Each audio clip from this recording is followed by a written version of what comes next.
Mais la vraie question avec laquelle j'ai envie de vous embarquer aujourd'hui, c'est mais combien coûte cette liberté emballée dans un paquet de clopes ? Salut les filles d'Olympe, bienvenue dans les bulles de flow, ce défi un peu fou, vous concoctez 100 épisodes en 100 jours. Chaque bulle sera une respiration, une histoire ou un défi pour éclairer autrement nos différences, nos ressemblances et nos fameux possibles. Je suis Florence Hugui, facilitatrice des impossibles, et je vous emmène avec moi dans mes bulles d'expériences, d'anecdotes, de dialogue avec vous aussi, bien sûr. Allez, on respire et on s'envole.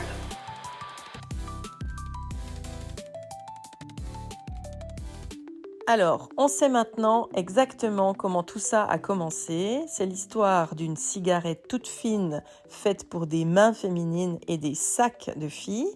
Un slogan brillant qui doit raconter toute une histoire d'empowerment, un marketing totalement irrésistible, et c'est là que va arriver la fameuse Virginia Slims dont je vous ai parlé hier. Mais la vraie question avec laquelle j'ai envie de vous embarquer aujourd'hui, c'est mais combien coûte cette liberté emballée dans un paquet de clopes ? Qu'est-ce qu'elle a comme coût pour les femmes ? Ce que les pubs ne disaient pas, c'est qu'au moment où Virginia Slims va inonder les magazines, les chiffres, eux, vont commencer à grimper dans l'ombre aussi. Et on a très vite des statistiques qui disent, et notamment les statistiques médicales américaines, qui disent que les campagnes qui ont ciblé les femmes pour qu'elles se mettent à fumer, qu'elles se mettent à acheter des clopes et qu'elles se mettent à renforcer et à renflouer les caisses de Philip Morris et d'autres cigarettiers, ça a entraîné une hausse massive de l'initiation au tabac chez les adolescentes. Ça veut dire que les adolescentes, ça veut dire 12-17 ans, se sont mises à fumer absolument massivement. On arrive à une initiation qui va grimper jusqu'à 110% de nouvelles consommatrices de clopes en une seule année ou en quelques années. Donc on est vraiment dans un phénomène absolument massif. Cette publicité marche tellement bien qu'on se retrouve effectivement avec une génération entière qui va associer le mot cigarette avec le mot indépendance. Et c'est la génération des années 70, des années 80. Moi, je me souviens de ma mère qui fumait des Gauloises sans filtre quand elle était enceinte de moi d'ailleurs et avant d'être enceinte de moi parce qu'il y avait, je crois, quelque chose de l'ordre du geste d'empowerment dans le fait de fumer des clopes sans filtre parce que c'était des clopes comme les hommes et donc ça avait immensément de la valeur pour se rehausser. Et je pense que cette génération-là, c'est pas elle en particulier, elle avait toutes ses copines qui faisaient pareil et il y avait vraiment cette idée que si on fumait, on associait notre cigarette avec toute l'autonomie qui y était rattachée et puis ça disait quelque chose de notre capacité d'indépendance.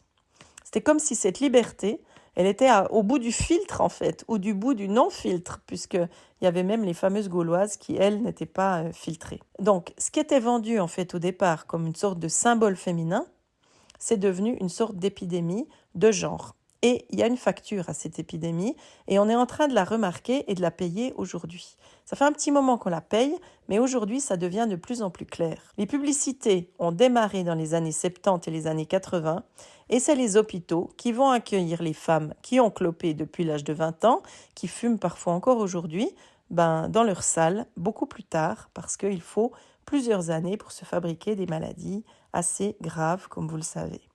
Et donc aujourd'hui, on le remarque dans les statistiques, que ce soit aux États-Unis, en France et aussi en Suisse, on remarque que le cancer du poumon, et notamment la mortalité du cancer du poumon chez les femmes, dépasse la mortalité du cancer du sein.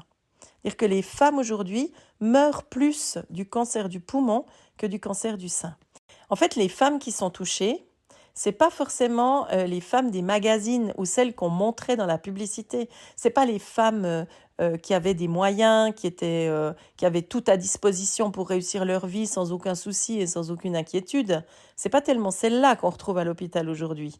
C'est plus celles des classes populaires qui voulaient accéder à ce genre de rôle et qui s'étaient mises à cloper en se disant que c'était fun, quoi, d'entrer dans cette espèce de discours qui leur promettait une vie tellement plus heureuse et tellement plus facile. Ce marketing-là, il a un impact et probablement qu'il a un impact aussi sur les maladies d'aujourd'hui. Et donc, pendant que le marketing gagnait quand même des parts de marché, le marketing se sent plus fort, vous le savez très bien. Alors, pourquoi pas continuer le chemin? Alors, comment faire pour continuer le chemin après avoir persuadé toute une génération que grâce à la clope, elles allaient être beaucoup plus indépendantes et autonomes? En allant toucher le monde du sport. Alors, comment Virginia Slims s'y est prise? Je le mets au féminin, même si c'était pas mal de mecs qui pilotaient l'histoire. Elle s'est mise à séduire ou à tenter de séduire le tennis féminin. On est dans les années 70, et puis Philip Morris, donc sur cette vague de succès, continue de surfer et soutient le lancement du Virginia Slims Circuit, qui va sponsoriser le premier circuit professionnel féminin tennis. C'est l'ancêtre du WTA d'aujourd'hui, et ça permet de donner la possibilité à des femmes de devenir des tenniswomen de carrière et puis gagner un certain nombre de championnats. Des joueuses comme Billie Jean King, dont on a parlé beaucoup sur d'autres sujets autour du genre, ou les Original Nine, qui vont tout à coup à obtenir une espèce de place beaucoup plus importante et vont être vraiment très très reconnues parce qu'elles obtiennent cette fameuse plateforme compétitive autonome qui ne concerne que les sportives féminines. C'est une première et c'est grâce à Virginia Slims que ça va se faire parce que c'est l'industrie de la clope qui va mettre de l'argent dans le tennis, dans le sport, pour permettre encore une fois aux femmes d'être convaincues du bienfait de fumer des cigarettes. Et puis, bien sûr, le slogan Virginia Slims ne va pas s'éteindre. Au cœur de la campagne marketing, ce slogan « You've come a long way, baby », il est réutilisé. C'est vraiment le leitmotiv qui revient le plus, comme n'importe quel slogan, parce que ça promeut à la fois l'émancipation féminine et puis les produits de la marque, vous l'avez bien compris. Cette association publicitaire, elle est vraiment largement citée quand on étudie le marketing parce qu'elle mêle à la fois progression sociale avec marketing de produits. Et elle raconte l'histoire de comment nous pouvons devenir une femme reconnue dans le domaine qui nous sied, en l'occurrence là c'est le sport, pour obtenir à la fois plein d'admiration, parfois des critiques, mais surtout pas mal de succès.